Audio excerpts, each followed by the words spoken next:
12 বছর ক্লাস করার পরে ওনার শায়েখ ওনাকে পরীক্ষা করবে, ওনার পীর ওনাকে পরীক্ষা করবে। দেখি 12 বছর ক্লাস করার পরে তার নফসের হালতটা কি আছে, আত্মা এটার হালতটা কি।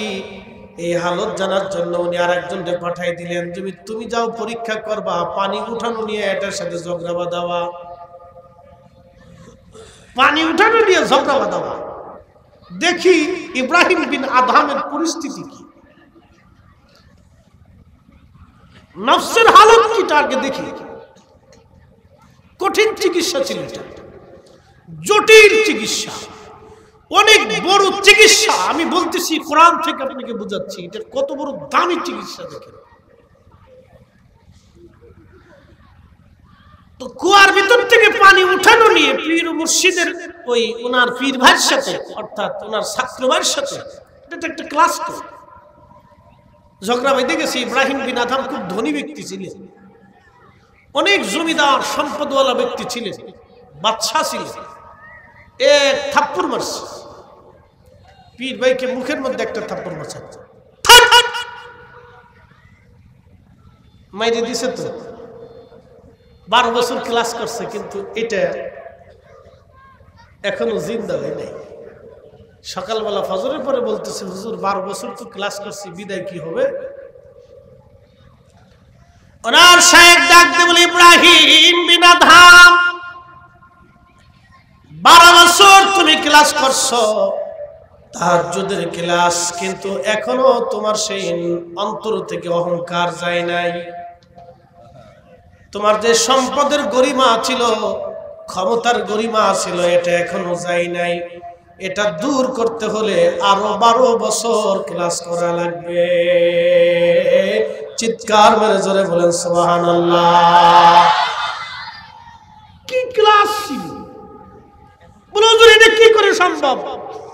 এখানে যারা উলামা ইকরাম আছে তাদেরকে জিজ্ঞেস করেন তো, কামিল শেষ করতে, দৌরা শেষ করতে, ইফতা শেষ করতে মিনিমাম হলো 20 থেকে 22 বছর লাগছে। ক্লাস 1 থেকে শুরু করে তো 20 থেকে 22 বছর একজন মানুষ একটা সার্টিফিকেটের জন্য পরিশ্রম করলাম,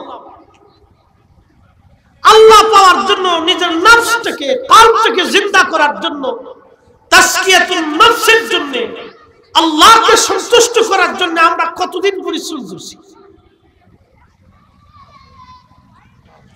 দুনিয়ার জীবনে বাড়ির জন্য পরিশ্রম করলেন, স্ত্রীর জন্য করলেন, সন্তানের জন্য করলেন, ভালো একটু রুটি রুজির জন্য করলেন, সুন্দর করে থাকার জন্য পরিশ্রম করলেন। বলেন তো আল্লাহ পাওয়ার জন্য কি করছেন? শেষ, আর ওয়াজ লাগবে না। আল্লাহ পাওয়ার জন্য আমি আর আপনি কি করছি? আল্লাহকে খুশি করার জন্য আমি আর আপনি কি করছি? এতটুকুনি শেষ, কিচ্ছু করতে হবে। দুনিয়ার একটা সার্টিফিকেট পাওয়ার জন্য একটা ছেলে মাস্টার্স কমপ্লিট করে ইউনিভার্সিটি থেকে বের হয়ে তারা অন্তত 26 বছর চলে যায়, সেসব জটমট দিয়ে। তো 26 বছর পরে সে একটা সার্টিফিকেট পায়, তাও মামু ছাড়া চাকরি হয় না। আমরা দেশের সিচুয়েশনে মামু ছাড়া চাকরি হয় না। তো 26 বছর একটা সার্টিফিকেটের পিছনে দৌড়ে মামু লাগে। ওই ছেলেটা 26 বছর একটা সার্টিফিকেটের জন্য দৌড়াইলো, কিন্তু আল্লাহ পাওয়ার জন্য কয়দিন দৌড়াইছে? একদিন।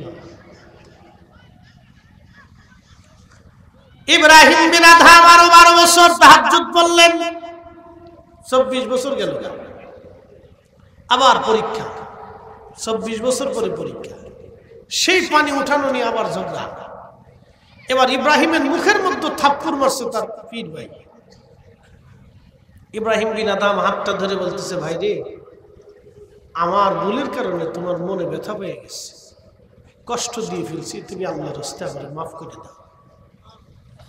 আজকে শুধু সংশোধনই হয় নাই, দিল এতই নরম হয়ে গেছে যে থাপ্পড় খাওয়ার পরেও কোনো কথা বলে নাই, আরো ক্ষমা চেয়ে নিচ্ছে। তখন তার শায়েখ বলল, বাবা 24 বছর পরে তোমার ক্লাস পরীক্ষায় তুমি পাস করছো। একসাথে বলবেন না আল্লাহু আকবার। এটার নাম হচ্ছে ইয়া আইয়াতুহান নাফসুল মুতমাইন্না। প্রশান্ত আত্মা, যে আত্মা আল্লাহর কাছে নিজেকে সারেন্ডার করে, আসলামতু লিরাব্বিল আলামিন, যে আত্মা আল্লাহর কুদরতি কদমে নিজেকে সমর্পণ করে, সে আত্মাকে আল্লাহ বলেছেন আসো, ইরজিই, আসো, তুমি চলে আসো, আমি সন্তুষ্টির দিকে আসো, ফাদখুলি ফি ইবাদি ওয়াদখুলি জান্নাতি, তুমি আসবা, তোমার কবরটাকে আমি আল্লাহ জান্নাত বানাই দিই। আসতে হয়ে গেল না? আর একটু জোরে বলবেন সুবহানাল্লাহ। এই জন্য আল্লাহ রাসূল বলেছেন আল কবরু রাউযাতুম মিন রিয়াজিল জান্নাহ, কারো কারো কবর আল্লাহ জান্নাতের টুকরা বানায় দেয়। প্রিয় উপস্থিতি, খুব মনোযোগ দিয়ে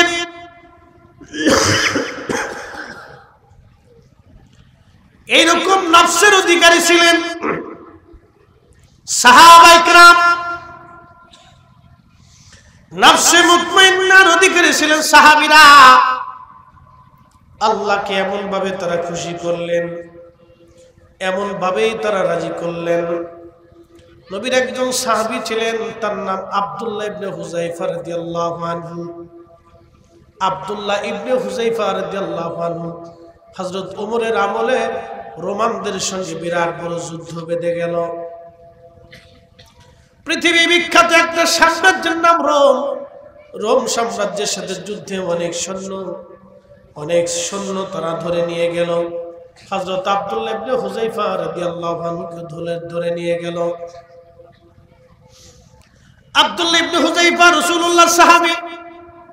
রোম দেশে নিয়ে যাওয়ার পরে রোম সম্রাট চিন্তা করলো, নবীর সাহাবী, তাহলে সাহাবী তো দেখা লাগে, সাহাবীদের ঈমান কেমন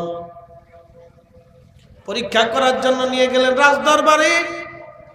সাহাবী তো সাহাবী, দেখলেই বোঝা যায় তাদের হাল চাল চলন কথাবার্তা এবং তাদের ঈমান আকীদা ছিল ভিন্ন রকম। আল্লাহু আকবার, দেখলেই বোঝা যায় তো তারা রাসূলুল্লাহ সাহাবী।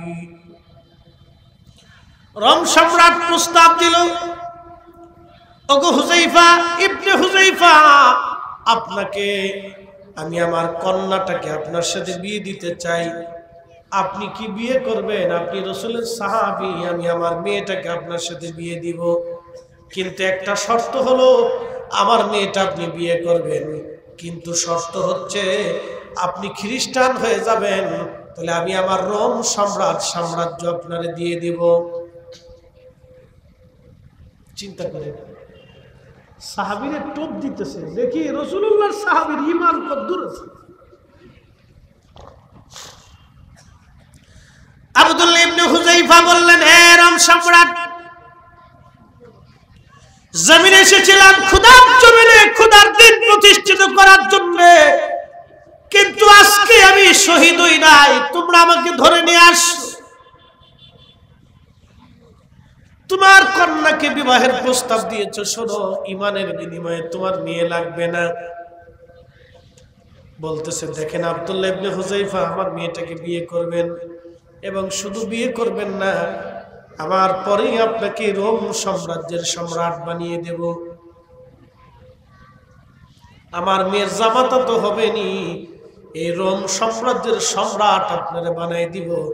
আব্দুল্লাহ ইবনে হুযায়ফা বললেন, না, তাও হবে না, এত বড় টোপ আপনি যতই দেন না কেন, ও অবশ্যই আমার ঈমান, এই সামান্য সম্পদের বিনিময়ে ঈমান বিক্রি করব না। একসাথে জোরে বলা যাবে কি সুবহানাল্লাহ। তখন রোম সম্রাট বলল, তাহলে এক কাজ করো, তাদেরকে হত্যা করো। হত্যা করতে হবে কিভাবে? বিরাট বড় কড়াই আনলো, কড়ার নিচে আগুন জ্বালায় দিল, তেল ঢেলে দেওয়া হলো। প্রায় ৮০-৯০ জন তারা সৈন্যদেরকে ধরে নিয়ে গেছিল মুসলমান, তাদের ভিতরে একজনকে ধরে নিয়ে হযরতে আব্দুল্লাহ ইবনে হুযায়ফার সামনে ওই তেলের কড়ার মধ্যে রোম সম্রাট ছেড়ে দিল। একজন একেবারে চামড়া গোশতগুলি ছন্ন বিচ্ছিন্ন হয়ে ওই জ্বলন্ত তেলের মধ্যে সে শহীদ হয়ে গেল।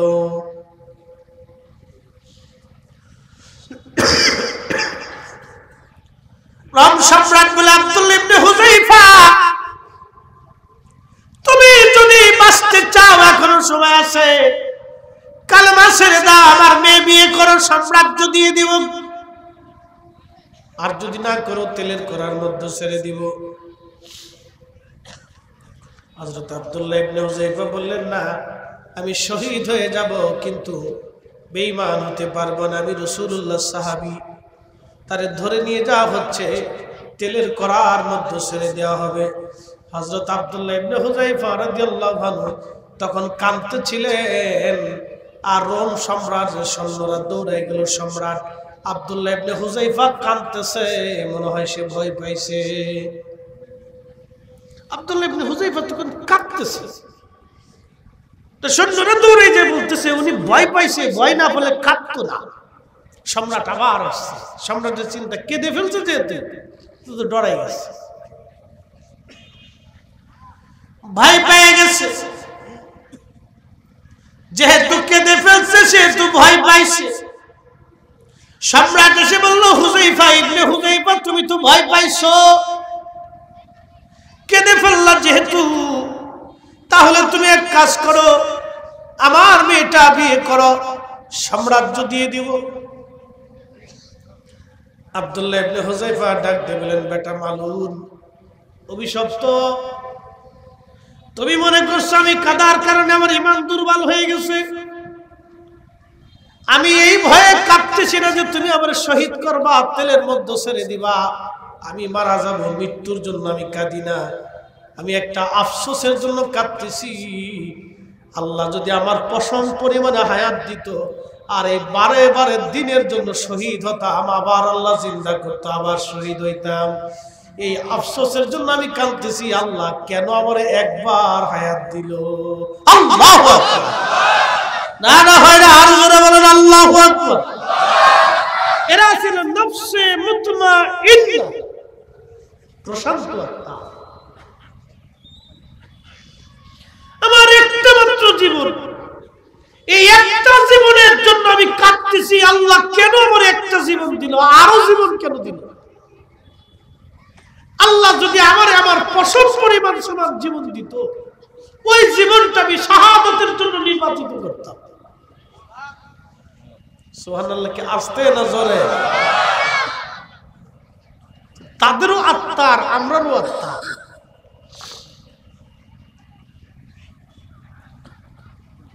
বন্ধু আমার, তখন সম্রাট বলতেছে, তাহলে এক কাজ করো,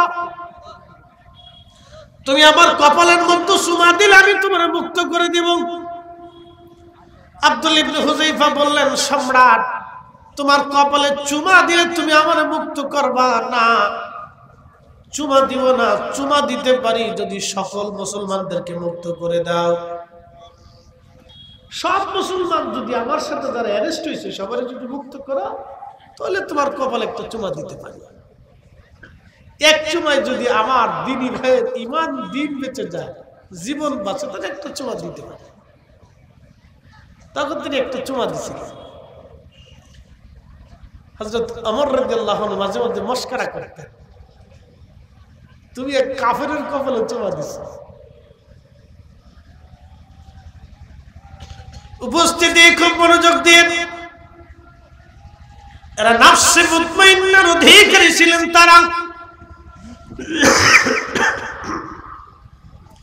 আরেকজন সাহাবী ছিলেন হযরত হুযায়ফা রাদিয়াল্লাহু আনহু এবং আব্দুল্লাহ আনসারী রাদিয়াল্লাহু আনহু। যারা নফসে মুতমাইন্নার অধিকারী হবে, তাদের কবরে আল্লাহ কি পরিমাণে তাদের মর্যাদা দেয় দেখেন। এটা একটা বাস্তব উদাহরণ। নফসে মুতমাইন্না প্রশান্ত আত্মা, যারা আমাদের সমাজে ক্লিকবাজি করে না, অশান্তি বাঁধায় না, ঝামেলা পাকায় না, প্রশান্ত আত্মা। কিছু মানুষ দেখবেন এলাকায় বেহুদে ক্লিকবাজি করে বেড়ায়, গীবত করে, ভুতান করে, এই সকলখুরি করে। এগুলি কিছু বেশিরভাগ হলো মহিলা। আমরা দেশে দেখবেন কিছু পান খাওয়া বেডিয়াস, খালি পান খা আর সারা গ্রাম করে খালি ঘুরে বেড়ায়। এই বাড়ির দোষ ওই বাড়ি, ওই বাড়ির দোষ ওই বাড়ি, এই বাড়ির দোষ এই বাড়ি, এই বেটির দোষ ওই বেটির কাছে, ওই বেটির দোষ এই বেটির কাছে, বউয়ের দোষ শাশুড়ির কাছে, শাশুড়ির দোষ বউয়ের কাছে মিলে উত্তপ্ত করে। এই যে পান খাওয়া বেটি, কোনো কাজ নাই, এ বেহায় বেটি খালি পান খায় আর খালি গ্রাম বলে ঘুরে বেড়ায় আর শুধু অশান্তি করে বেড়ায়। কত নারীর সংসারের নষ্ট করছে তার হিসেব নাই, কত ফ্যামিলির ভিতরে ঝগড়া বাঁধাইছে তার হিসেব নাই। এটা অসুস্থ আত্মা, এরা অসুস্থ। তা আমাদের সমাজের ভিতরে যারা বিশৃঙ্খলা তৈরি করে এরা অসুস্থ, অসুস্থ আত্মা। বলে হুজুর সুস্থতার মর্যাদা কি? রাসূলুল্লাহ সাহাবী হযরত হুযায়ফা এবং আব্দুল্লাহ আনসারী রাদিয়াল্লাহু আনহুর ইন্তেকাল হলো 1400 বছর প্রায়, আজ থেকে 1933 সাল। নবীর দুইজন সাহাবীর কবর ছিল ইরাকের দজলা নদীর পারে। ওই কবর থেকে দজলা নদীর পারে কবর, দজলা নদী কবরটা ভেঙে ফেলেছে। পানিগুলি বারবার বারবার কবরের মধ্যে ঢুকে, ঢেউয়ে ঢেউয়ে ঢেউয়ে ঢেউয়ে কবরের মধ্যে পানি ঢুকে। হযরত হুযায়ফা রাদিয়াল্লাহু আনহু স্বপ্নে ঘুরে এসে বললেন, ও বাদশা ফয়সাল, তখন ইরাকের যিনি বাদশা ছিলেন তার নাম ফয়সাল। বাদশা ফয়সালকে বললেন, বাদশা ফয়সাল, আমি রাসূলুল্লাহ সাহাবী হুযায়ফা বলতেছি, আজকে আমার কবর দজলা নদী ভেঙে ফেলেছে, পানিগুলি আমার কবরের মধ্যে প্রবেশ করে আমার কষ্ট হয়, তাড়াতাড়ি করে আমার কবর সরাও। আমার বন্ধু নবীজি সাহাবী আব্দুল্লাহ আনসারী, তার কবরটা স্যাঁতস্যাঁতে হয়ে গেছে, তার কবরটাও তাড়াতাড়ি সরাও। একসাথে হবে না সুবহানাল্লাহ? নফসে মুতমাইন্নার মর্যাদা কি দেখাইতেছে, একবারে প্র্যাকটিক্যাল বাস্তব। নফসে মুতমাইন্না রিয়া, কামনা, বাসনা, আকাঙ্ক্ষা, অহংকার, অহমিকা, হিংসা, বিদ্বেষ, এগুলি থেকে নিজের নফসকে পরিপূর্ণ মতো কন্ট্রোল করতে হবে, সাফ করে দিতে হবে। নিজের নফস থেকে এগুলি শেষ করে দিতে হবে। যদি পারি নফসে মুতমাইন্নার দরজার দিকে যাবে।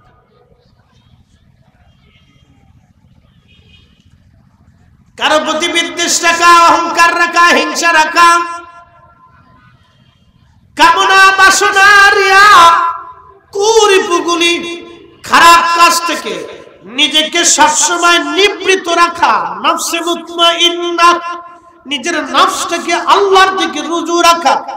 হাইয়া আলাস সালাহ, সালাতের দিকে আসো, তখন ওই নফস আর দেরি করবে না, দৌড়ে মসজিদে চলে যাবে। তার দিলটাকে, নফসটাকে মসজিদের দরজার সাথে বেঁধে রেখে আবার চলে আসবে। হাইয়া আলাস সালাহ যখন বলে আবার মুয়াজ্জিন ডাক দিবে, আবার অন্তরটা দৌড়ায় চলে যাবে।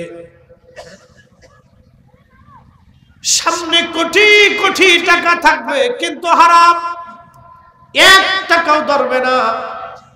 বিশ্বের সমস্ত সম্পদ তার সামনে উন্মুক্ত থাকবে কিন্তু হারাম, একটা সম্পদ 1 কোণা থেকে ধরবে না। এটার নাম নফসে মুতমাইন্না, প্রশান্ত আত্মা। দুনিয়ার হারাম থাকবে কোটি কোটি, উহুদ পরিমাণ স্বর্ণ যদি থাকে সামনে, কিন্তু হারাম, একটা টুকরাও ধরবে না। এটার নাম নফসে মুতমাইন্না, প্রশান্ত আত্মা।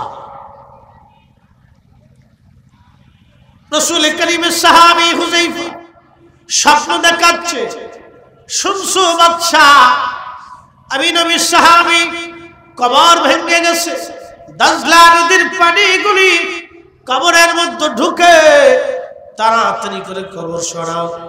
প্রথম রাত স্বপ্ন দেখাইলেন, বাদশা ফয়সাল কর্মব্যস্ততায় স্বপ্ন ভুলে গেলেন। দ্বিতীয় রাত্রিবেলা আবার নবীর সাহাবী স্বপ্ন দেখায়, শুনছো বাদশা ফয়সাল, আমি রাসূল কারীমের সাহাবী হুযায়ফা বলতেছি, আমার কবর স্যাঁতস্যাঁতে হয়ে গেছে, কবরের মধ্যে পানি ঢুকে, আমার বন্ধু নবীর সাহাবী আব্দুল্লাহ আনসারী, তার কবরটা নষ্ট হয়ে গেছে। তাড়াতাড়ি করে কবর সরাও। দ্বিতীয় রাত্রে স্বপ্ন দেখাইল, কিন্তু স্বপ্ন বাচ্চা ভুলে গেলেন। তৃতীয় রাত আবার স্বপ্নে আসছে, একই স্বপ্ন দেখাইল। তৃতীয় দিনেও বাচ্চা ভুলে গেল। পরের দিন যিনি ইরাকের গ্রান্ড মুফতি ছিলেন, প্রধান মুফতি, মুফতি সাহেবকে আল্লাহর নবী সাহাবী স্বপ্ন দেখায় বলেন, মুফতি আমি রাসূলুল্লাহর সাহাবী হযরত হুযায়ফা বলতেছি, আমার কবর দজলা নদীর এক পার ভেঙেছে, কবরের ভিতরে পানি প্রবেশ করে ঢেউে ঢেউে। আমার বন্ধু রাসূলুল্লাহ সাহাবী আব্দুল্লাহ আনসারীর কবর স্বেচ্ছাত হয়ে গেছে, তাড়াতাড়ি করে কবর সরাও। বাচ্চারে আজকে 3 রাত স্বপ্ন দেখেছি, বাচ্চা কোনো ব্যবস্থা করে নাই, অতএব তাড়াতাড়ি করে কবর সরাও। প্রধানমন্ত্রী সকালবেলা ফজরের নামাজ পড়ে তিনি চলে গেলেন প্রধানমন্ত্রীর কার্যালয়ে, মা নুরিয়াল মালিকের কার্যালয়ে। নুরিয়াল মালিকের কাছে স্বপ্নের বিস্তারিত কথাগুলি বললেন। ওনাকে নিয়ে বাদশার কার্যালয়ে গেলেন। বাদশার কাছে যখন স্বপ্নের কথা বললেন, বাদশা বলেন, হুজুর আপনি কি করে জানেন? বলে, গত রাত্র নবীর সাহাবী আমার স্বপ্ন দেখাইছে। বলে, আজকে 3 রাত তো তিনি স্বপ্ন দেখাইছে বটে, কর্মব্যস্ততায় স্বপ্নের কথাগুলি ভুলে গেছি, এখন কি করা যায় বলেন? আপনি কবর স্থানান্তর করার অনুকূলে ফতোয়া লেখেন, আমি এটা সরানোর ব্যবস্থা করতেছি। মুফতি সাহেবকে বললেন যে কবর স্থানান্তর করার ব্যাপারে কি কি ফতোয়া আছে, আপনি এগুলি উলামায়ে কেরাম নিয়ে আগে একটা ডিসিশন নিন, আর আমি ব্যবস্থা করতেছি কি করা যায়। এই স্বপ্নের কথাগুলি সারা অঞ্চলে ছড়িয়ে গেল। তখন হজ চলতেছিল, হাজিদের মধ্যে সংবাদ ছড়িয়ে গেল। পৃথিবীর বিভিন্ন জায়গা থেকে মেইল আসতে লাগলো বাদশার কার্যালয়ে, আমাদেরকেও একটু রাসূলুল্লাহ সাহাবী দেখার সুযোগ করে দিতে হবে। একসাথে বলবেন আল্লাহু আকবার। আমরাও রাসূলুল্লাহ সাহাবী দেখে ধন্য হইতে চাই, কারণ যিনি নবী দেখছে তার মধ্যে ঈমান থাকলে সে জান্নাতি। যাকে রাসূল, যাকে নবীকে যে দেখেছে এবং তাকে যে দেখলো, তার মধ্যে ঈমান থাকলে আল্লাহ তাআলা মাফ করে দিবেন। এই জন্য রাসূল বলেন, খায়রুল কুরুনি সুম্মাল্লাযীনা ইয়ালুনাহুম সুম্মাল্লাযীনা ইয়ালুনাহুম, আমার জমানা উত্তম, আমার তাবিন তাবি তাবিনদের জমানা উত্তম। যারা সাহাবীদের কাছ থেকে দ্বীন শিখেছে তারা উত্তম, তাদের কাছ থেকে যারা দ্বীন শিখেছে তারা উত্তম। একসাথে বলা যাবে সুবহানাল্লাহ, আল্লাহু আকবার। তাদের মর্যাদা ছিল এরকম। তো সারা পৃথিবী থেকে মেইল আসতেছে, আমরা রাসূলুল্লাহ সাহাবী দেখার সুযোগ করে দেন। হাজিরা দরখাস্ত দিল, আমাদেরকে একটু সুযোগ করে দেওয়া হোক। হাজিদের দরখাস্ত তো আর ফেলে দেওয়া যায় না, কারণ তারা আল্লাহর মেহমান। আরবরা হাজিদেরকে বিরাট সম্মান করে, আরাবিয়ানরা হাজিদেরকে বিরাট বড় সম্মান করে, কারণ তারা জানে আল্লাহর মেহমান, আল্লাহর ঘরের মেহমান তারা। এই জন্য আরবরা হাজিদেরকে বিরাট বড় সম্মান করে। বাদশা এবার নতুন বিপদে, এদিকে সাহাবীর তাগিদ তাড়াতাড়ি কবর সরাও, অন্যদিকে সারা পৃথিবী থেকে মেইল আসতেছে। উনি দ্রুত গতিতে মন্ত্রী পরিষদ জ্ঞানীগুলি নিয়ে বসে গেলেন, কি করা যায়। তেনারা কবর দেখতে গেলেন, কবর দেখে দেখলেন কবর এক পাশ ভেঙে গেছে, দজলার পানিগুলি ঢেউে ঢেউে কবরে ঢুকে, ঢেউে ঢেউে দজলার পানি কবরে ঢুকতেছে। আল্লাহর হাবিবের সাহাবীর কবর কিভাবে রক্ষণ করা যায়? বুদ্ধিমান যারা পরামর্শ দিয়ে বলল, বাদশা একটা কাজ করেন, যে পাশ কবর ভেঙে ফেলেছে পানি ঢুকতেছে, ওই পাশটাকে আমরা সুন্দর করে ঢালাই করে দিয়ে একবারে পানি আসার ব্যবস্থাটা বন্ধ করে দেই, আর ভিতরের পানিগুলি শেষে পরিষ্কার করে একবারে শুকনা বানিয়ে দেই, যাতে আল্লাহ রাসূলের সাহাবীর কষ্ট না হয়। হজ শেষ হয়ে যাওয়ার পরে হাজির আসবে, তারপরে আমরা এখান থেকে সরিয়ে নিয়ে যাব। ইরাকের গভর্নর ছিলেন হযরত সালমান ফার্সি রাদিয়াল্লাহু আনহু। তিনি ইরাকে ইন্তেকাল করেছেন। তার পবিত্র মাজার হচ্ছে সালমান পার্কে ওনার কবর। ওনার কবরের পাশেই দুইজন সাহাবীর কবর খনন করা হলো স্থানান্তর করার জন্য। রাসূল করিমের বয়ে বৃদ্ধ সাহাবী সালমান ফার্সির কবর, এটাকে সালমান পার্ক বলে। উনি ইরাকের গভর্নর ছিলেন, তিনি ইন্তেকাল করেছিলেন, ওখানে ওনাকে দাফন করা হয়েছে। গভর্নর ছিলেন ইরাকের। কত বড় গভর্নর জানেন না? মাসে ৬,০০০ টাকা বেতন পেত, ৬,০০০ দিরহাম। বেতন পাওয়ার সাথে সাথে সব টাকাগুলি আল্লাহর রাস্তায় দান করে দিতেন। ওনার ইন্তেকালের সময় হাতে লাঠি, মাথায় পাগড়ি, গায়ে একটা আবা, শরীরে জুব্বা, আর একটা কাঠের বাসন, আর একটা কাঠের পানির পিয়ালা। উনি ইন্তেকালের সময় খুব কাঁদতেছে। ২৫০ বছর হায়াত পেয়েছিল। ২৫০ বছর, সুবহানাল্লাহ, কি বাড়ি যায়। ২৫০ বছর হায়াত পেয়েছিল। তিনি বসে বসে কাঁদতেছে, ইন্তেকালের সময় খুব কাঁদতেছে। তো সাহাবে کرام বললেন, হুজুর, আপনি তো রাসূলুল্লাহর সাহাবী, খুব পছন্দের মানুষ ছিলেন, প্রিয় সাহাবীদের একজন, দিনহীন, তো কাঁদতেছেন কেন? বলে, আমি কিয়ামতের ময়দানে রাসূলের সামনে কোন মুখ নিয়ে দাঁড়াবো। বলে, কারণ কি? আমার রাসূল ইন্তেকালের সময় দুনিয়ার সবকিছু আল্লাহ রাস্তার থেকে বিলীন করে দিয়ে শূন্য হাতে চলে গেছে। এখন আমার কত সম্পদ জমা হয়ে গেছে, রাসূল যদি জিজ্ঞেস করে আমি কি জবাব দিব? আল্লাহু আকবার। না না, হয়েছে না, আর একটু জোরে। যে আমার রাসূলের সামনে আমি কি মুখ নিয়ে দাঁড়াবো? লজ্জা করতেছে, এত সম্পদ জমা হয়েছে। বলে, কি জমা হয়েছে? আমার একটা পাগড়ি, একটা আবা, একটা জুব্বা, একটা কাঠের লাঠি, একটা কাঠের বাসন, একটা কাঠের পিয়ালা। কি বুঝলেন? নফসে মুতমাইন্না। এদের কবরের ভিতরে তাদের দেহ ফসে না, মাটিতে খায় না, ফুকায় ধরে না, কাফনের কাপড় নষ্ট হয় না। নফসে মুতমাইন্না, ফাদখুলি ফি ইবাদি ওয়াদখুলি জান্নাতি। তাদের কবরকে আল্লাহ জান্নাত বানায় দেয়। একসাথে বলবেন আল্লাহু আকবার। বলে, হুজুর, কি করে সম্ভব? মায়ের পেটের ভিতরে বাচ্চা যেইভাবে নিরাপদ থাকে, আল্লাহ ওয়ালাদের কবরের ভিতরে আল্লাহ তাদেরকে ওইভাবে নিরাপদ রাখে। একসাথে বলবেন না মারহাবা। নফসে মুতমাইন্না, চিন্তা করতে পারছেন, কাঁদতেছে। আর আমরা ভিন্ন, একবারে ব্যতিক্রম, সম্পূর্ণ বিপরীত। সাহাবী কাঁদতেছে।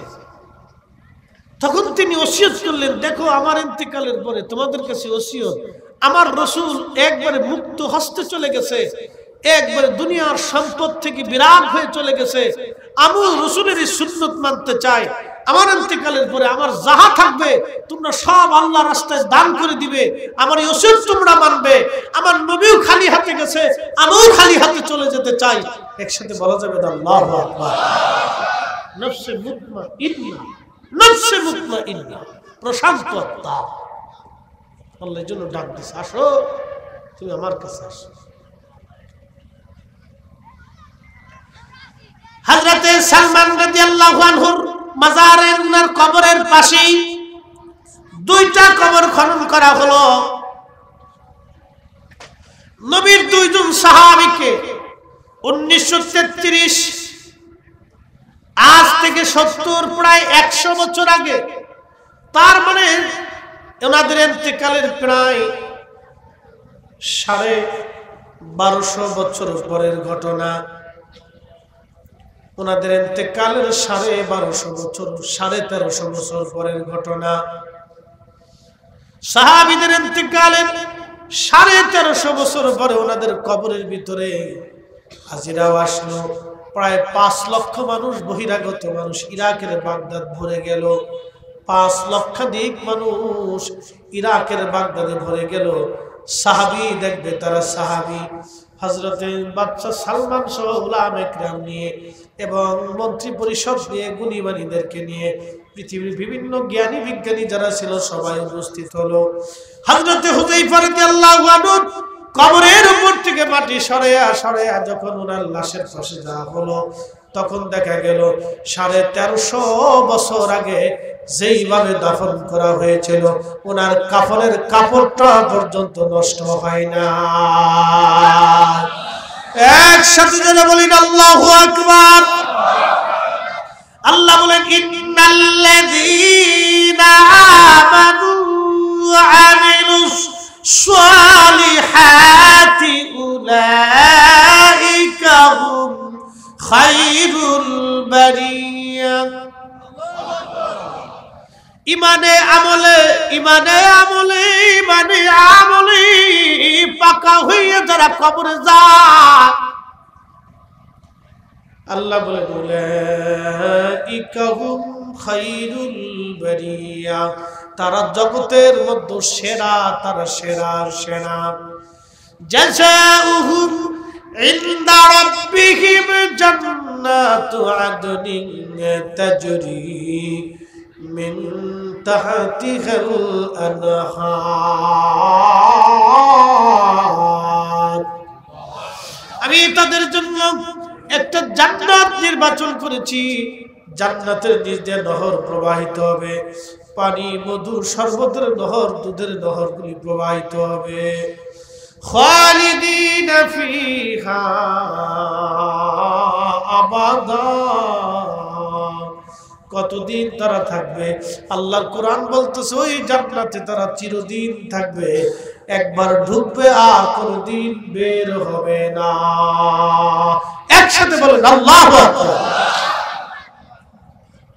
ওই জান্নাতে তারা ঢুকবে আর কোনদিন বের হবে না। প্রিয় লৌহজংবাসী মনোযোগ দেন, বিরাট বড় জান্নাত, আল্লাহু আকবার, চিরদিন তারা ওই জান্নাতে থাকবে। হযরত হুযায়ফা রাদিয়াল্লাহু আনহুর কবরের উপর থেকে মাটি সরাই ক্রেন দিয়ে উনাকে সযত্নে উঠিয়ে আনা হলো। আব্দুল্লাহ আনসারী রাদিয়াল্লাহু আনহুর কবরের উপর থেকে মাটিগুলি সরাইয়া সরাইয়া সরাইয়া সরাইয়া, আল্লাহু আকবার, উনার কবরের উপর থেকে মাটি সরানো হলো। মাটিগুলি সরাইয়া ওনার কবরও দেখা গেল 1350 বছর আগে যেইভাবে দাফন করা হয়েছিল ওইভাবেই পড়ে রয়েছে। তার কবর কাফনের কাপড় পর্যন্ত মাটিতে খায় নাই। নাফসে মুতমাইন্না, প্রশান্ত আত্মা। আমার দেশে নতুন প্রজন্ম যুবক যারা আছে এদের অধিকাংশই দেখবেন অসুস্থ। নতুন প্রজন্ম অসুস্থ, মুরব্বী দেখলে সালাম দেয় না। কি কথা কর না কেন? যে ছেলে মুরব্বী দেখলে সালামই দেয় না, ওটা সুস্থ হইল কেন? তো অসুস্থ।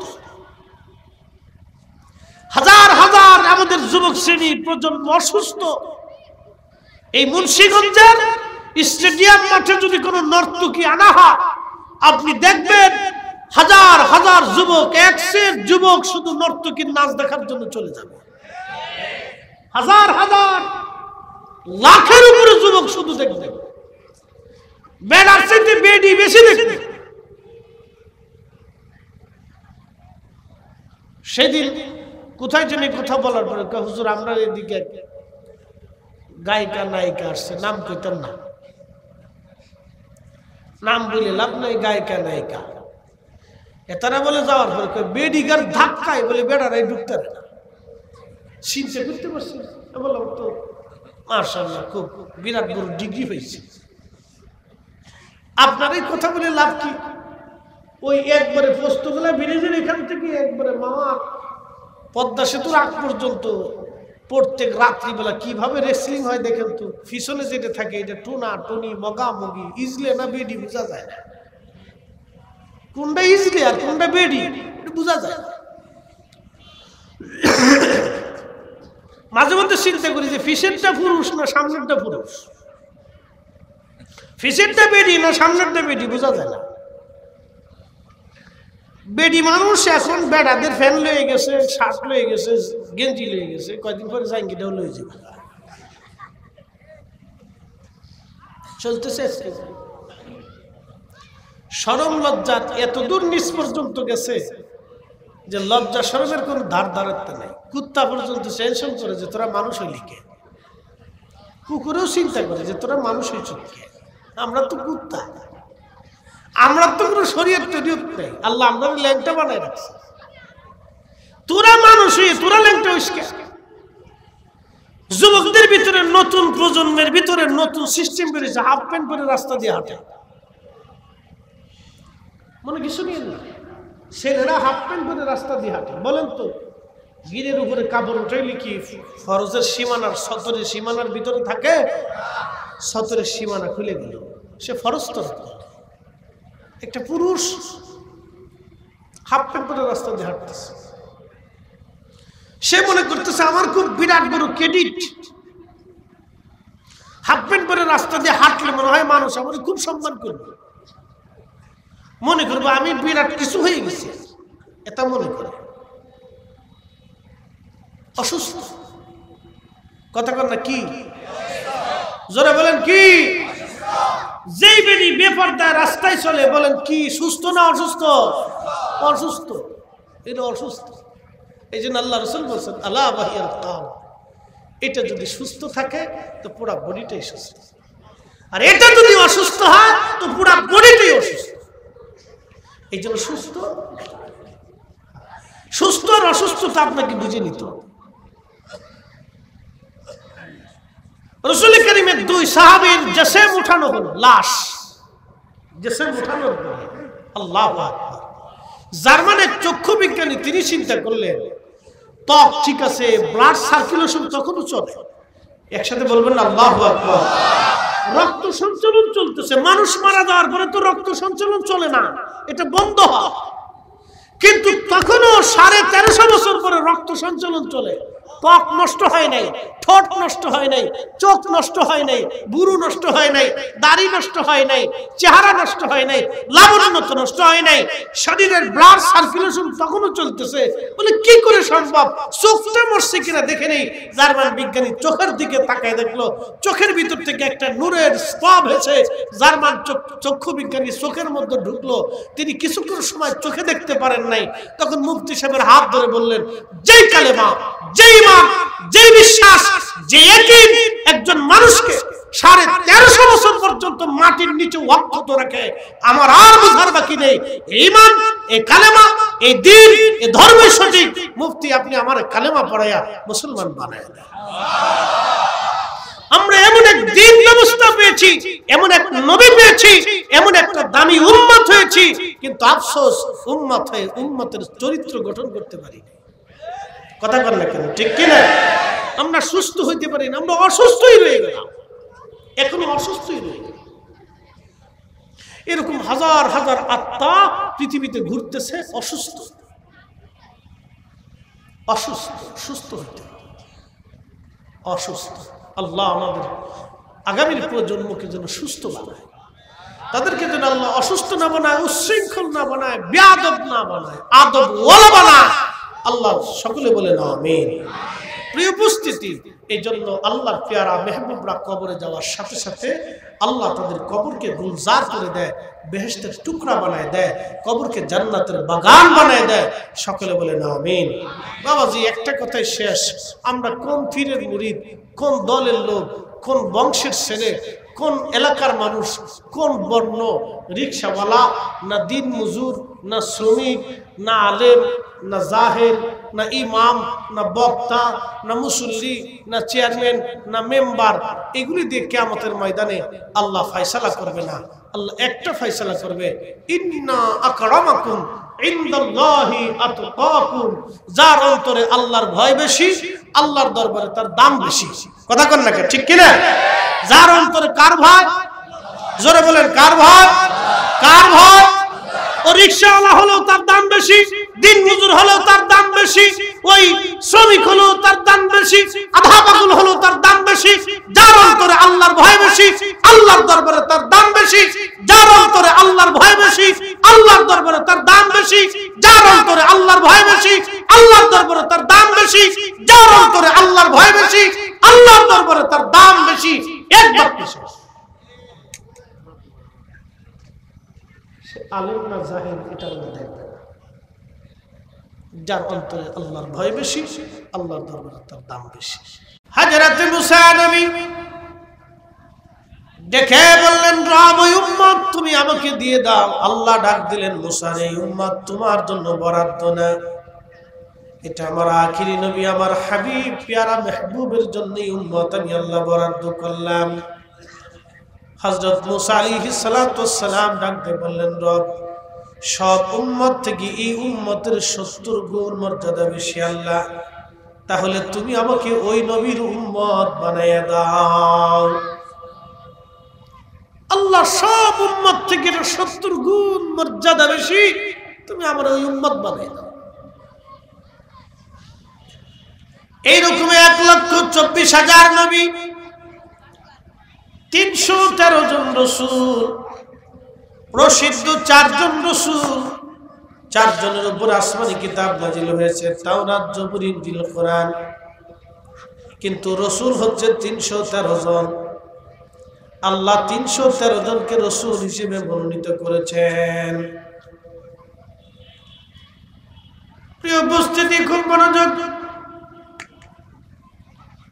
সহিহ ইবনে হিব্বানের ভাষায় 313 জন রসুল, সব রসুল থেকে আল্লাহ যাকে মর্যাদা দিলেন তিনি আমাদের নবী, এবং সব রসুলদের উম্মত থেকে আল্লাহ আমাদেরকে মর্যাদা দিলেন তিনি আমরা আখিরি নবীর উম্মত।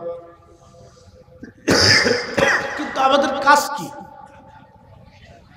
আল্লাহ তো আমাদের মর্যাদা দিছে, আমাদের কাজ কি? আমরা এই মর্যাদার কি কাজ রাখলাম, কি মানে কি বলে এই মর্যাদাটা আমরা কি করে রাখলাম? আদতে আমরা রাখতে পারছি কিনা? আল্লাহ আমাদেরকে কি মর্যাদা দিছে, এই মর্যাদাটাকে আমরা ধরে রাখতে পারলাম কিনা? আল্লাহ আমাদেরকে এত শ্রেষ্ঠত্ব দিলেন, আমরা সব শেষে পৃথিবীতে আসছি, পৃথিবীর বৃদ্ধকাল চলতেছে, ইমাম মাহদী আলাইহিস সালাম আসবে, কিয়ামতের আলামত সুগরা এবং কুবরা। সুগরা যতগুলি আলামত ছিল সব প্রকাশ পেয়ে গেছে, বাকি কোনোটাই নাই। এখন কুবরার পথে। কুবরা যখন আসবে, আলামতে কুবরাগুলি, তখন কিয়ামত একেবারেই সন্নিকটে। কিন্তু আলামত সুগরা আল্লাহ রসুল যে যে নিদর্শনাবলীর কথা বলে গেছেন সব এখন চলমান, রানিং, কোনোটাই বাদ নাই, এখন একবারে রানিং চলতেছে। আলামতে কুবরাগুলি সামনে আসবে।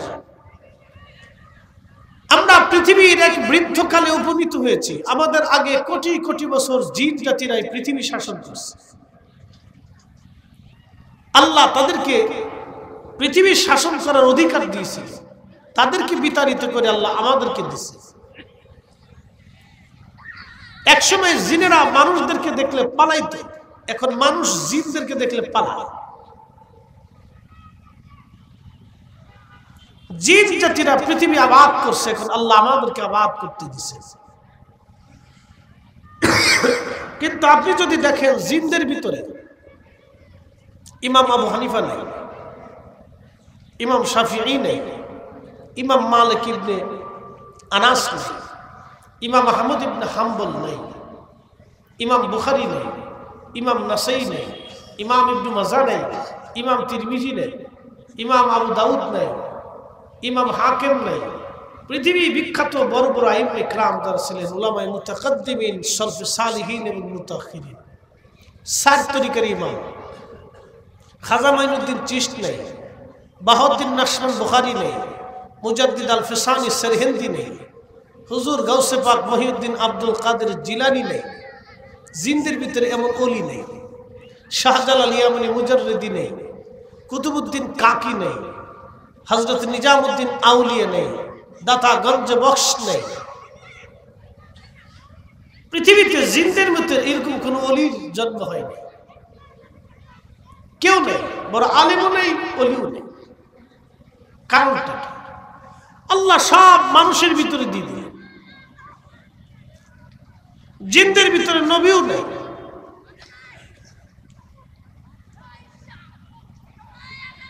বড় বড় দায়ী আল্লাহ জিনদের ভিতরে নেই, মানুষের ভিতরে আল্লাহ দিলেন। এই মর্যাদা আল্লাহ আমাদেরকে দিলেন, কারণটা কি?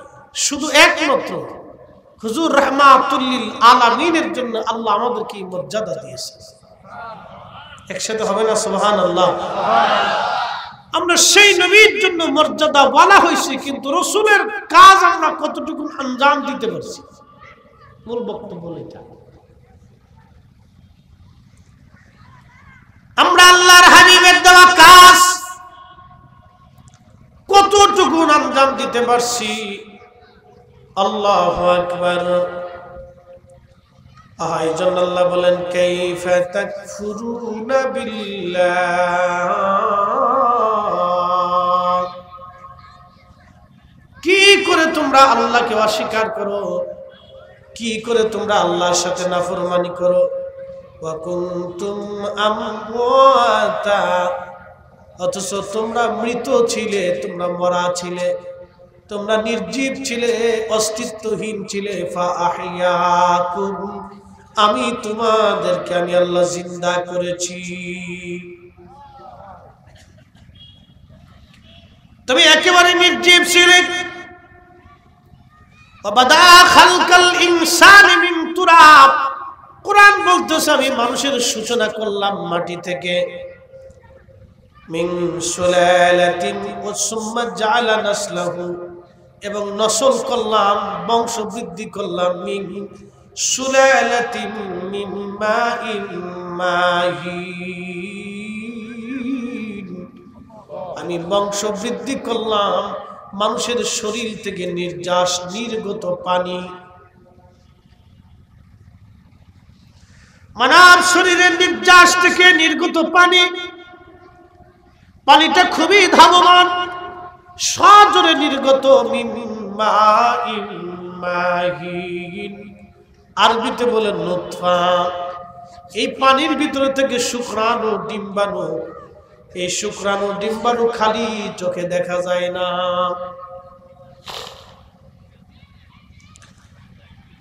হযরত আদম সফিউল্লাহ এবং আম্মা হাওয়া দুইজন ছিলেন মাটির তৈরি। এই মাটির তৈরি মানুষের ভিতর থেকে আল্লাহ মিম্মা ইম্মাহিন, সর্বপ্রথম আল্লাহ ধাবমান বিশেষ নির্যাস পানি আল্লাহ তৈরি করলেন। এই পানি থেকে وَخَلَقْنَاكُمْ مِنْ ذَكَرٍ وَأُنْثَى,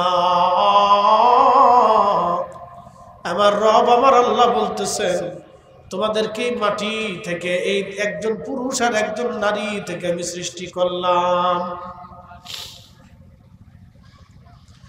একজন পুরুষ এবং নারী, পুরুষের নাম বাবা, নারীর নাম মা।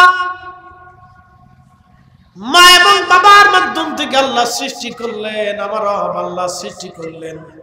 এরপর আল্লাহ বলেন মিন্নাহা খালাকনাকুম ওয়া ফিহা নুঈদুকুম, বান্দারে এই মাটি থেকে তোমাদেরকে সৃষ্টি করলাম, এই মাটির মধ্যেই তোমাকে আবার আমি আল্লাহ দাফন করে দিব, এই মাটির সাথেই তোমাকে আমি আল্লাহ আবার মিসমার করে দিব। তাহলে মানুষের কি আছে? কিচ্ছু নেই। মানুষের আমার আমার বলে চিৎকার করে কাঁদে, এটা আমার, এটা আমার, এটা আমার, এটা আমার। মানুষের আসলে কিছুই নাই,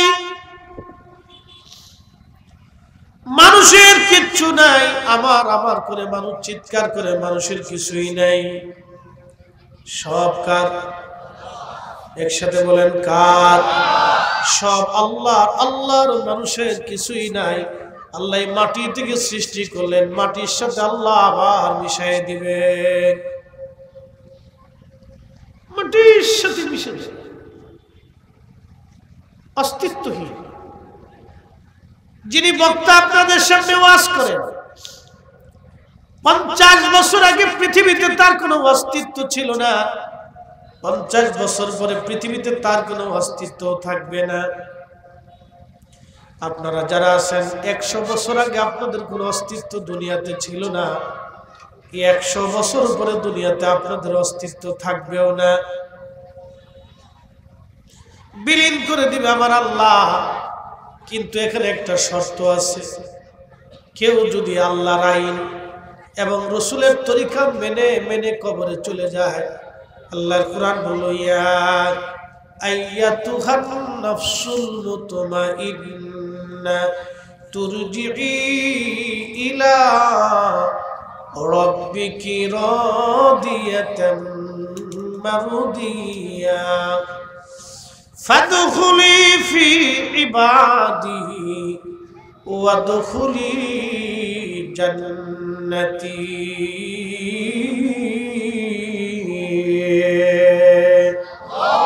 লা ইলাহা ইল্লাল্লাহ, জুড়ে লা ইলাহা ইল্লাল্লাহ, লা ইলাহা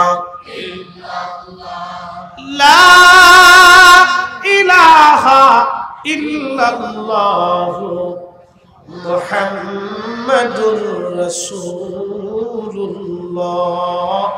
পড়ি সাল্লাল্লাহু আলাইহি ওয়াসাল্লাম। এটেনশন। আল্লাহ বলেন, ইয়া আইয়াতুহান নাফসুল মুতমাইন্না, হে প্রশান্ত আত্মা। এই আত্মাটাকে আল্লাহ ডাক দিচ্ছে, আমার বডির আল্লাহ ডাক দিচ্ছেন। এই বডিটা আল্লাহ মাটি দিয়ে, পানি দিয়ে, আগুন দিয়ে, বাতাস দিয়ে, চারটে পদার্থের সংমিশ্রণে আল্লাহ বডি স্ট্রাকচার তৈরি করলেন। হযরত বরকত আব্দুল কাদের জিলানী রাহিমাহুল্লাহ সিররুল আসরারের মধ্যে লেখেন, আল্লাহ বডিটাকে চারটে পদার্থ দিয়ে তৈরি করলেন। আব, আতশ, খাক, বাত, আগুন, পানি, মাটি, বাতাস। এই চারটে সংমিশ্রণে আল্লাহ বডি তৈরি করলেন। কিন্তু আল্লাহ ডাক দিলেন, ইয়া আইয়াতুহান নাফস নাফসুল মুতমাইন্না, হে প্রশান্ত আত্মা। আল্লাহ আমার বডির কথা বলেন নাই, আল্লাহ তার কথা বলেছেন, হে প্রশান্ত আত্মা, ইরজিই ইলা রাব্বিকি রাদিয়াতাম মারদিয়া, তুমি আমি মালিকের সন্তুষ্টির দিকে তুমি চলে আসো। আমি আল্লাহ তোমার উপরে খুশি হয়ে গেছি, আমি আল্লাহ তোমার উপরে রাজি হয়ে গেছি। একবার জোরে বলা যাবে কি সুবহানাল্লাহ। এই জন্য সহিহ বুখারীতে রাসূল করিমের একটা হাদিস আছে, ও আমার উম্মত, তোমাদের দেহের ভিতরে একটা গোশতের টুকরা আছে, এটা সুস্থ থাকলে পুরো বডি সুস্থ। মুদগাতান ইদা সালুহাত সালুহাল জাসাদ, এটা সুস্থ থাকলে পুরো বডিটা সুস্থ। এটা অসুস্থ হলে পুরো বডিটা অসুস্থ। আলা ওয়াহিয়াল কলব, এটা তোমার আত্মা, তোমার কাল, তোমার হৃদপিণ্ড। মনোযোগ দিয়ে, আল্লাহ আমাদেরকে দুনিয়াতে সৃষ্টি করছেন কি জন্য? কোরআন বলতেছে, আল্লাহর কালাম বলতেছে, আল্লাযী খালাকাল মাউত, যিনি তোমার মৃত্যু সৃষ্টি করলেন, ওয়াল হায়াত, জীবন সৃষ্টি করলেন। কারণ কি? কারণ ব্যাখ্যা করতে যে আল্লাহ বলতেছেন, লিয়াবলুয়াকুম, তোমাকে পরীক্ষা করে। দুনিয়ার হায়াত দিলেন আল্লাহ, মৃত্যু দিলেন আল্লাহ। কি জন্য দিলেন? পরীক্ষা করবেন। কেন পরীক্ষা? কি পরীক্ষা? আইয়ুকুম আহসানু আমালা, কে উত্তম আমল করো, ভালো কাজ করো। আমি আল্লাহ সেটা দেখার জন্য তোমার দুনিয়ার মধ্যে পাঠাইলাম। ভালো কাজ, এটা বিষয়। ভালো কাজ করার জন্য একটা ভালো মন লাগে, ভালো আত্মা লাগে। কথা বল না কেন? ঠিক কিনা? ভালো কাজ করার জন্য কি লাগে? ভালো আত্মা লাগে। আত্মা ভালো হইতে হয়। এজন্য ভালো আত্মাকে আল্লাহ বলেছেন, ইয়া আইয়াতুহান নাফসুল মুতমাইন্না, হে নফসে মুতমাইন্না, প্রশান্ত আত্মা, তুমি আমি আল্লাহর সন্তুষ্টির দিকে আসো।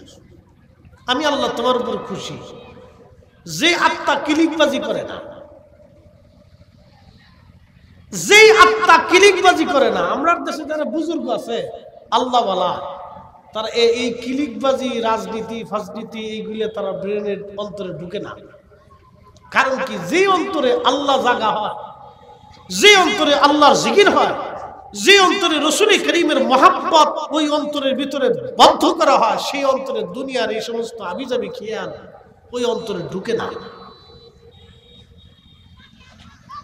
ভালো একটা মন লাগবে, ভালো একটা আত্মা লাগবে, ভালো কাজ করার জন্য ভালো আত্মার দরকার। বন্ধু আমার খুব মনোযোগ দিবেন। হিংসা, কামনা, বাসনা, রিয়া, কুকর্ম, অকর্ম সব কিছু থেকে নিজের আত্মাটাকে পরিশুদ্ধ করা, সমস্ত খারাপি থেকে নিজের আত্মাটাকে পবিত্র করা, পরিশুদ্ধ করা, নিজেকে গুটিয়ে নিয়ে আল্লাহর দিকে আত্মাটাকে রুজু করে দেওয়া, এটার নাম নফসে মুতমাইন্না, ভালো আত্মা। এই জন্য এটা সুস্থ থাকলে পুরা বডি সুস্থ থাকে, এটা অসুস্থ হলে পুরা বডি তার অসুস্থ হয়। দেখবেন যাদের অন্তর খারাপ তাদের ঘুম ঠিক মতো হয় না, তাদের ঘুম ঠিক মতো হয় না। যাদের অন্তর খারাপ, হিংসুটে, অন্তরের ভিতর খালি হিংসা, অপরের ভালো দেখলে সহ্য হয় না, ওর শান্তি নেই মনে, এটা অসুস্থ। এটা কি? অসুস্থ আত্মা। এটা সুস্থ আত্মা না, এটা অসুস্থ। আমরা বাংলাদেশে এরকম লক্ষ লক্ষ কোটি কোটি মানুষ এই জাতীয় অসুস্থ, এই রোগে আক্রান্ত। এই জটিল এবং কঠিন রোগ থেকে নিজেকে মুক্ত করার জন্য মানুষ আগের যুগে আল্লাহর ওলি যারা ছিলেন, এই নাফসকে কন্ট্রোল করা, নিজের নাফসকে ওষুধ প্রয়োগ করা, এই সমস্ত হাকিম আল্লাহর ওলিদের কাছে মানুষ যাইত। বায়াত নেওয়ার মূল সাবজেক্ট ছিল এটা, বায়াতের মূল থিম ছিল এটা। আপনি যেমন বিভিন্ন রোগে, ধরেন আপনার শরীরে এখানে ব্যথা, পেট খারাপ হয়েছে, তাহলে আপনি কি করবেন? ডাক্তারের কাছে যাবেন। তো ডাক্তার আপনার পেট যাতে ভালো হয় সেই জন্য আপনার প্রেসক্রিপশন দিল, ওষুধ দিল। ডাক্তারের প্রেসক্রিপশন মোতাবেক আপনি ওষুধ খাওয়াতে আপনার পেটের রোগ ভালো হইল। কিন্তু গুনার কারণে আমাদের আত্মা নষ্ট হয়ে যায়, এটা অসুস্থ হয়। রোগ বিভিন্ন গুনার কারণে, মিথ্যা বলতে বলতে, অকাম করতে করতে, সুদ খাইতে খাইতে, ঘুষ খাইতে খাইতে, হারাম খাইতে খাইতে, অপরের মাল নষ্ট করতে করতে, অন্যের জমি দখল করতে করতে, এরপরে দেশের রাষ্ট্রীয় টাকাগুলি বেগমপাড়া পাঠাইতে পাঠাইতে, দেশের রাষ্ট্রীয় অর্থগুলি সুইস ব্যাংকে পাঠাইতে পাঠাইতে অন্তর গেছে নষ্ট হয়ে, সব শেষ। এটার ভিতরে একবারে জ্বালায় পড়ে গুনাহ করতে করতে সব শেষ করে ফেলেছে, কিচ্ছু নেই। এখন এই রোগ থেকে মুক্ত পাওয়ার জন্য এই রোগের ডাক্তারের কাছে যেতে হবে। সেই ডাক্তাররা ছিলেন নাফস, কালটাকে পরিশুদ্ধ করার অস্ত্র, মেডিসিন, ওষুধ, প্রেসক্রিপশন। সেই ডাক্তাররা আল্লাহর প্রকৃত ওলি যারা ছিলেন, বুজুর্গানে দিন যারা ছিলেন, তারা এটা সলিউশন দিতেন। দর্শে বসাইয়া, নিজের কাছে রাইখা, বহু জীবনের তাহাজ্জুদ নামাজ পড়াইয়া।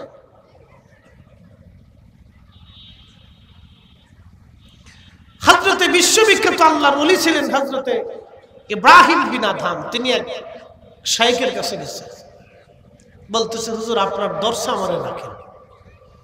বলতেছে, রাখতে পারি, কিন্তু শর্ত আছে। কি শর্ত? 12 বছর আমার কাছে ক্লাস করতে হবে। কি ক্লাস? প্রত্যেক দিন রাত্রিবেলা তাহাজ্জুদের ওযুর পানি আমার জন্য কুয়া থেকে আনিয়া গরম করিয়া ব্যবস্থা করে দিতে হবে। সুবহানাল্লাহ কইলেন না? বাহ্যিকভাবে আপনার কাছে মনে হবে যে হুজুর তার নিজের আরামের জন্য করছে, কিন্তু বিষয়টা তো হুজুরের আরামের জন্য না। যেই ছাত্র প্রত্যেক দিন হুজুরের জন্য তাহাজ্জুদের পানি জোগাড় করে গরম করে দেয়, সেই ছাত্র কি তাহাজ্জুদ ছাড়া থাকে? কথা কর না কেন? তাহাজ্জুদ ছাড়া থাকে? যেই ছাত্র 12 বছর হুজুরের সাথে তাহাজ্জুদের ক্লাস করে, সেই ছাত্র কি আর সাধারণ ছাত্র থাকে? থাকে না। এটা ছিল ক্লাস, এক দামি ক্লাস ছিল এটা। একটানা 12 বছরের একটা ক্লাস তোমাকে করতে হবে। 12 বছর ক্লাস করছে।